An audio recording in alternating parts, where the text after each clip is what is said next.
Welcome to the Rooney Report. Today we have with us Dr. David Deavel. Dave, thanks so much for being with us. Thanks for having me.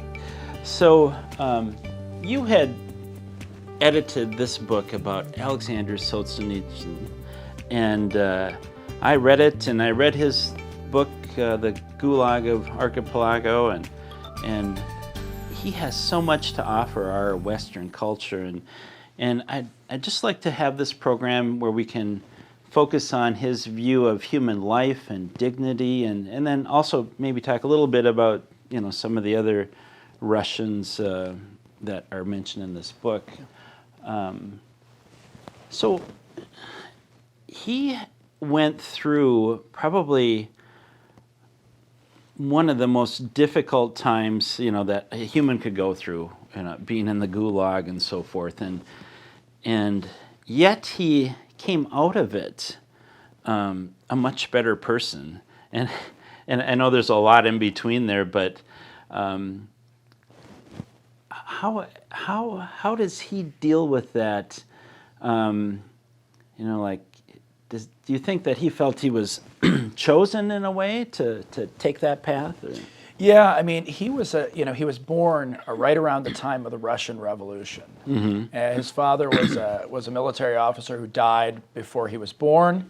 He was raised by his mother and his grandmother, who were devout Orthodox Christians. Mm-hmm. But as a child of that time and a child in that period, right, he naturally took up the Marxist view of things, right, and thought that it was good. He became a decorated military officer during World War II, but he made the mistake of telling a joke in a letter that was critical of Joseph Stalin. And so he was put in that gulag, that system of Russian prisons for political prisoners, mm-hmm. for about 10 years. And as you say, he came out of it changed. Mm-hmm. And he said that the big thing that happened to him was that he discovered what he called the cornerstone of justice in the universe, and he rediscovered the reality of God. And so after that, it took a long time. It was his book, The Gulag Archipelago, which I think you mentioned, mm-hmm. you know, details not only his story, but the story of all of those prisoners. Right. But it's really a story of gratitude, which just seems strange to us. It does, yeah. That you would be in a prison where you're treated terribly, mm-hmm. in a work camp, and yet for him there was a sense that God had a plan for this, and he wrote poems about this, particularly afterwards, about the role of providence. And in one of them he says to the Lord, you were always there right beside me.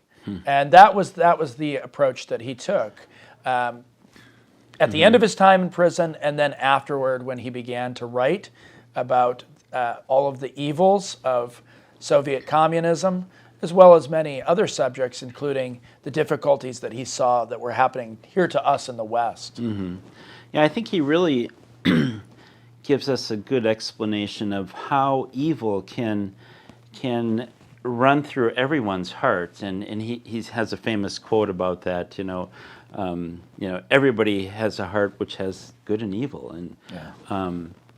But yet he weathered that storm, so to speak. And I know there's a quote in there. When he was first arrested, he was a Marxist, and he just thought that the government was his God in a way, right? Yeah. And that he was better than everybody else. And then at the end, he realized how wrong that was. Yeah, he reflects on this, and he will often say that he's not a political writer. Mm. He's a writer who's writing. He's a literary artist who's writing about the deepest things, and the deepest things are about the human soul. And that line that you alluded to, you know, the line that runs between good and evil runs mm-hmm. right down the middle of the human soul. Mm-hmm. Right down. The heart, right down the middle of the human heart. And he says, and who wants to cut out a piece of one's own heart? Mm-hmm. So he understood mm-hmm. that. He understood that difficulty, and yet he knew that was the only thing that really could help us, is to actually focus on the heart. And mm-hmm. the only way that the heart can find rest is in God. In the Red Wheel, there's a quote in there which I really like. Let's see if I can find it here real quick. So one of the characters, Zina, makes no distinction between great and small deeds. Each person, she says, has a certain fund of moral strength, and everyone who uses his strength to the full has performed a great deed. All such people are equals, although to the outside world their actions are incommensurate. Can she be right? Yeah. You know. I mean, it does remind you of many of the classic Catholic spiritual writers who talk about, Therese's little way, or Mother Teresa doing small things with great love. And I think she took that from Teresa of Avila, but that's also Solzhenitsyn's position. And many of the characters that you find in The Red Wheel, which is his novel about the Russian Revolution, or The Gulag Archipelago, which is more of a documentary about the prison system, or his fiction, One Day in the Life of Ivan Denisovich, which is one day in the life of a camp, includes characters who really, they aren't great, but they can do great things if they use that moral fund of theirs, that if they actually do what God intended them to do. And I think the way he writes, he would be a strong proponent for the dignity of all human life. I mean, that's basically what he's saying. And, in our culture, he would understand why there are people that promote abortion, but he would also, say we need to, work for the dignity of life. Yeah, he was a great critic of the West. In the chapter that I wrote for the book, as well as several of the other chapters, there's attention paid to really what he says to Westerners, because, for a long time, many people, the Russians, the Soviets, they have problems, but not us. And his reaction to them was, no, you have the same problems that we all have. And it's a problem that's several hundred years old, and it involves abandoning God as the standard for things. And, and he talked about, particular difficulties. He said the West is afflicted with a kind of legalism that says, well, if it's legal, then it's moral. And he says, that's not, on the negative side, you can have things that are legal that are terrible, but even on the positive side, simply doing up to the legal standard isn't what humans are made for. We're meant to be moral heroes. Yes. And I recall reading, and I'm not sure if it was in this book or not, but Solzhenitsyn said that when he was young, he would hear people say that, all this evil is because we've abandoned God. And then later in his life, he said, all that he's written and so forth, it really comes down, just like what you said, that this evil came because we've abandoned God. Yeah, he repeats that line in a number of his famous addresses after he came to the West, and in one of them, he won the Templeton Prize for contributions to religion and science and society. And in that speech, he talked about that really this is what happened, is that men have abandoned God. And he said, there's no way out of our problems, he said, except up. That is the only way that we can do that. And it really does affect us if we are connected to God. And we talked about providence earlier.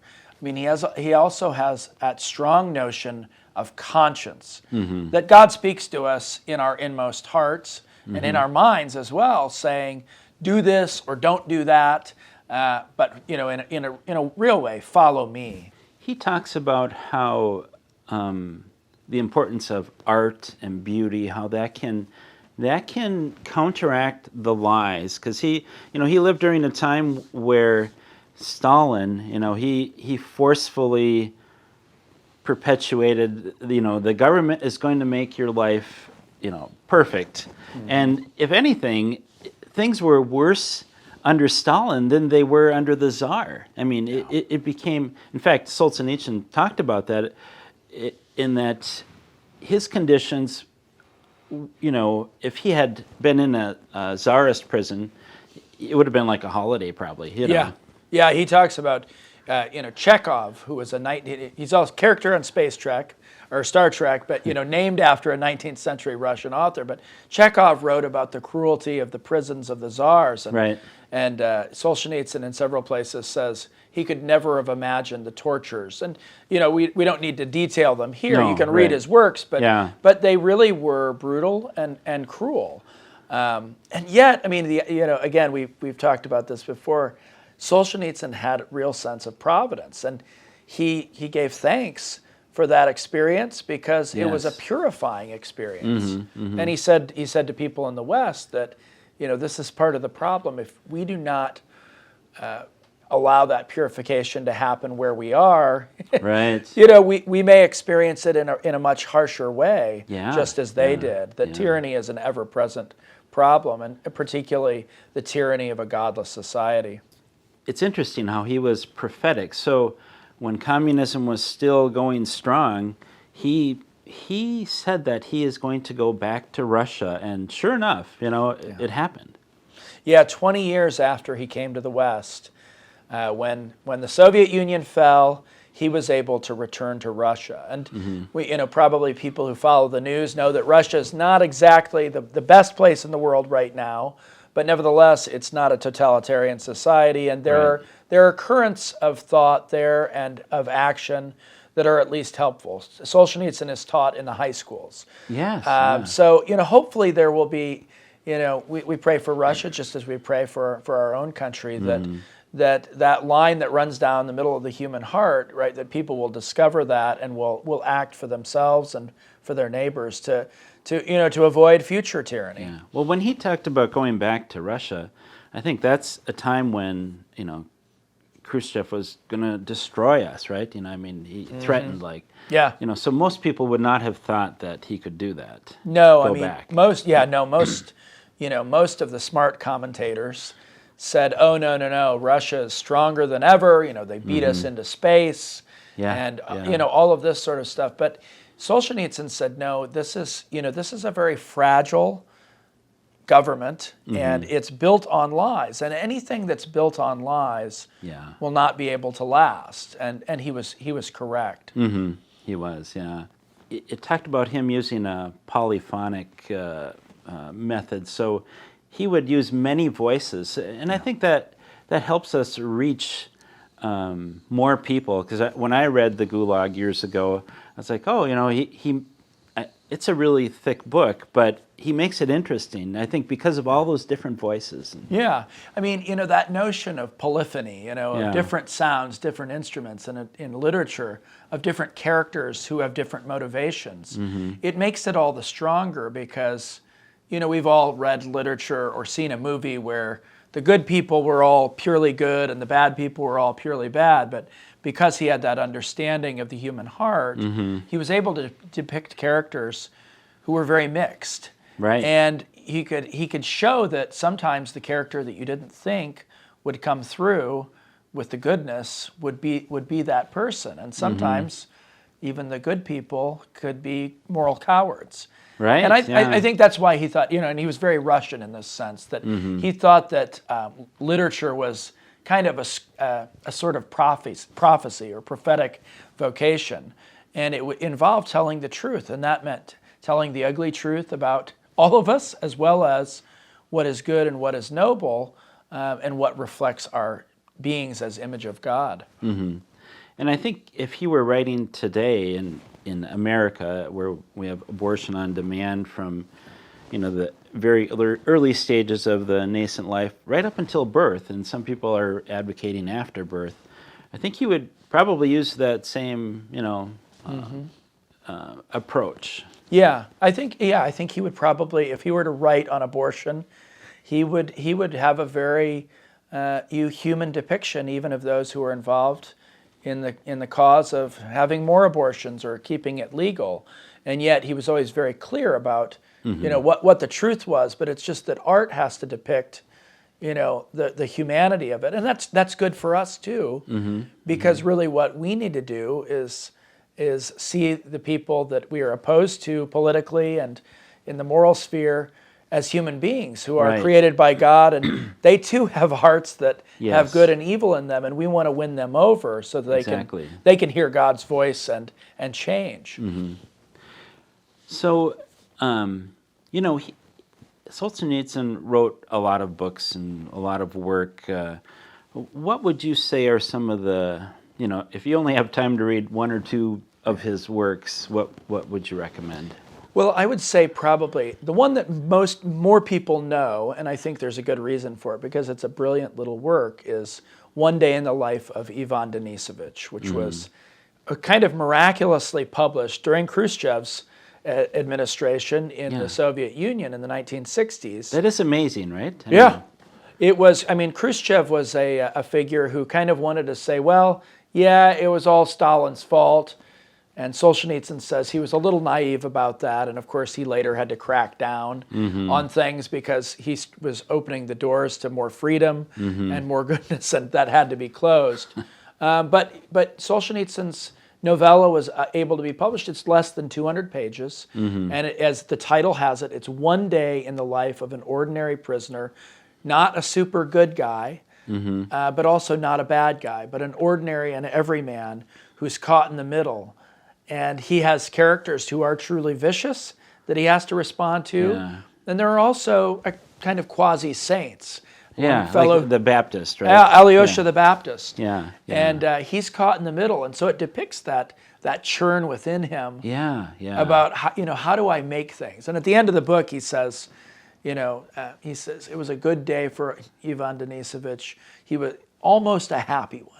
That almost is important. Yeah. Because he hasn't quite reached it. But that helps us because it makes us realize, we're not completely all the way there either. But if we continue to follow conscience and follow goodness, listen to those, those crazy saint-like figures, then it will probably be okay. Well, I think he shows that there's an attraction towards the good, right? When you have a fellow prisoner that's thanking God for, these little things, and you have to decide, am I extremely bitter, or do I want to be a little bit better like this other prisoner? Yeah. He's fully aware of the fact that not everybody who went to the prisons came out a better person, and that you could be embittered. Right. But at the same time, he was always grateful for this experience, and he wanted to depict those experiences in such a way that people could be grateful for the difficulty in their life. I mean, he said, this is one of his problems with Americans and with the West. He says, we're obsessed with happiness, but it's a sort of low-level happiness. Correct. Yeah. Material goods and experiences and things like that. But he says, what we really need to do is develop the human soul, and that requires asceticism, more, exercise in taming our desires and turning us toward God, and it also requires a deep concentration. And in our world of the 24/7 scrolling of the phones, it's really hard to find that concentration. That's why when he lived in America, it was before the internet, but Right. he wouldn't play the TV at all, and he would unplug the phone because he wanted to actually have an experience of concentration on the work that he was doing and on living his life. And maybe we don't need to do that in that such an extreme way, but I do think that that's one of our problems is our callousness comes from the fact that, we can always distract ourselves with the internet. Yeah, I think, he essentially is helping us understand, there's different levels of happiness, and the lowest level is the basic pleasures. But when you get really to the most enduring and long-lasting, that's trying to do God's will and or involved in your community. And then if you are have that relationship with God, you look at Saint Maximilian Kolbe. I mean, he was in a horrible situation, starved to death with these other prisoners, but yet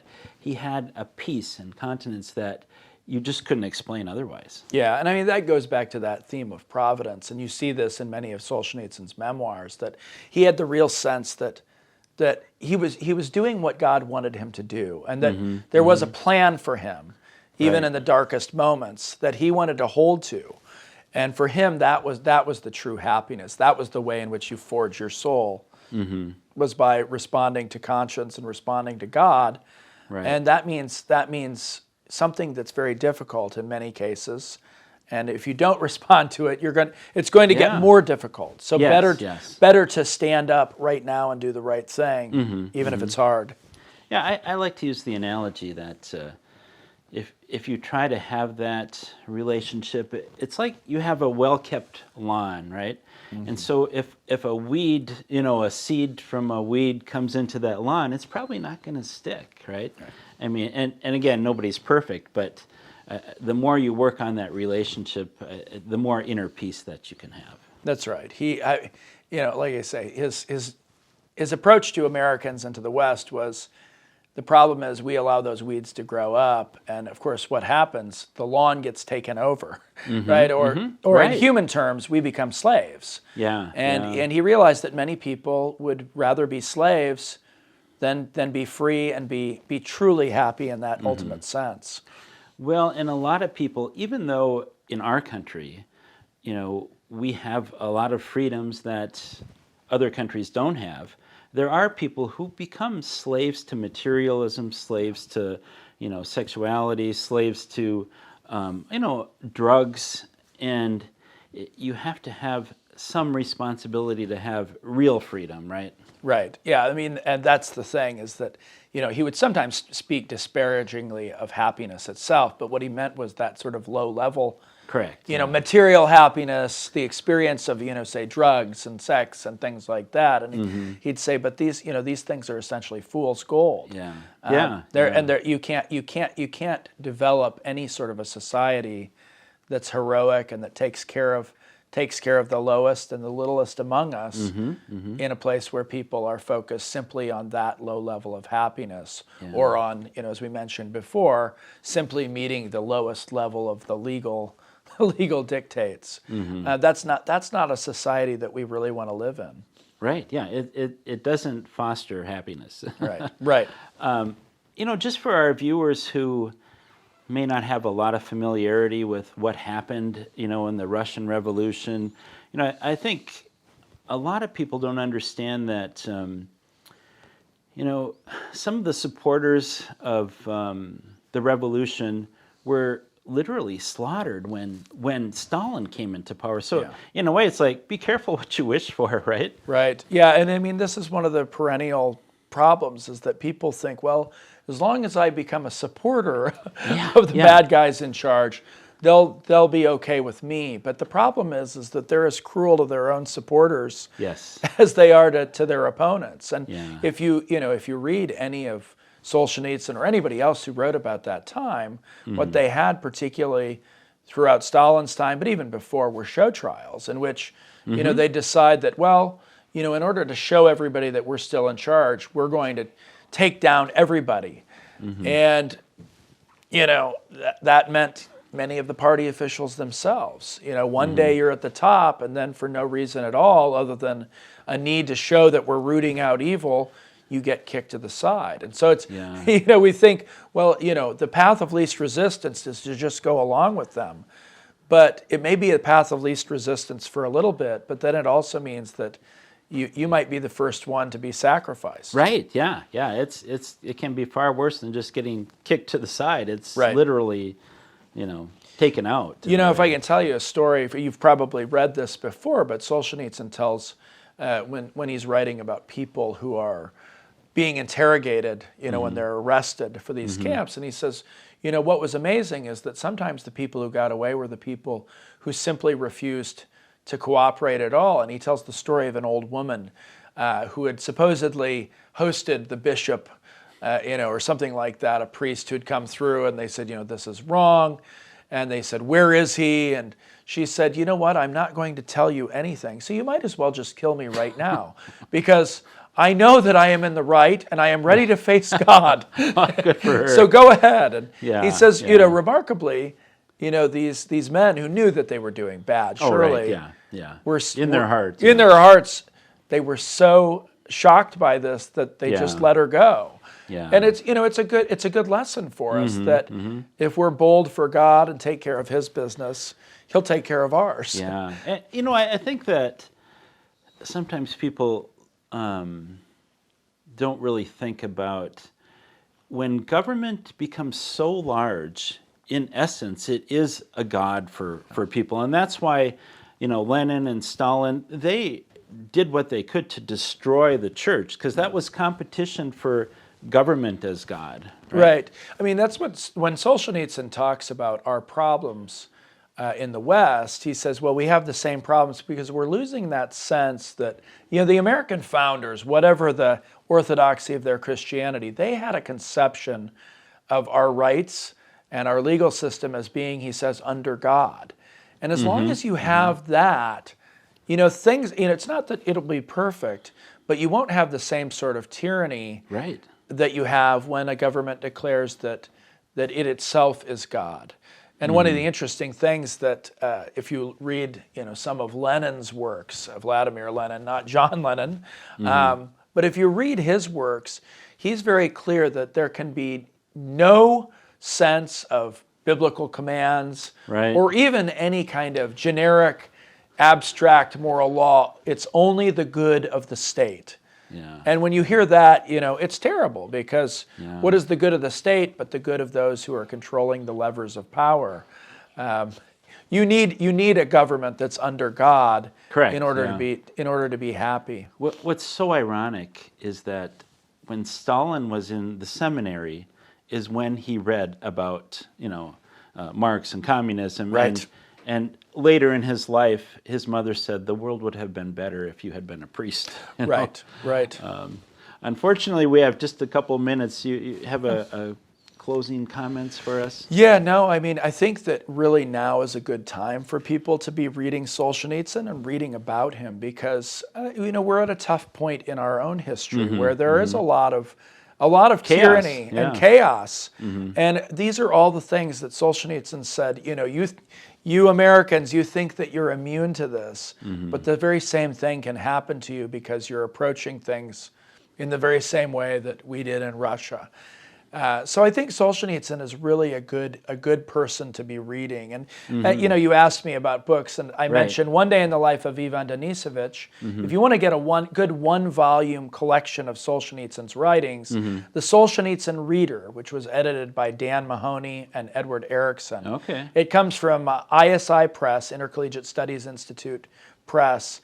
And it's about 500 pages, but it has poetry, it has short stories, it has speeches, and it has some of the greatest hits from some of the longer works, like the Gulag Archipelago and the Red Wheel that we've mentioned in the show. Good. And one last one is Solzhenitsyn and American Culture. Yes, and please buy our book as well. Lots of chapters about Solzhenitsyn and other great Russian witnesses to the truth. Good. Well, thanks so much for being with us. Thanks, Russ. It's been great. All right. We'll be back again with the Rooney Report. We provide the legal defense to the people who really are the last line of defense to these women and these babies. That's why Life Legal does what they do, because someone like Father James Linton isn't going to be able to hire a huge firm and pay thousands of dollars to litigate a criminal case, but Life Legal is able to do that because of the support of our donors and that people find what we do to be important.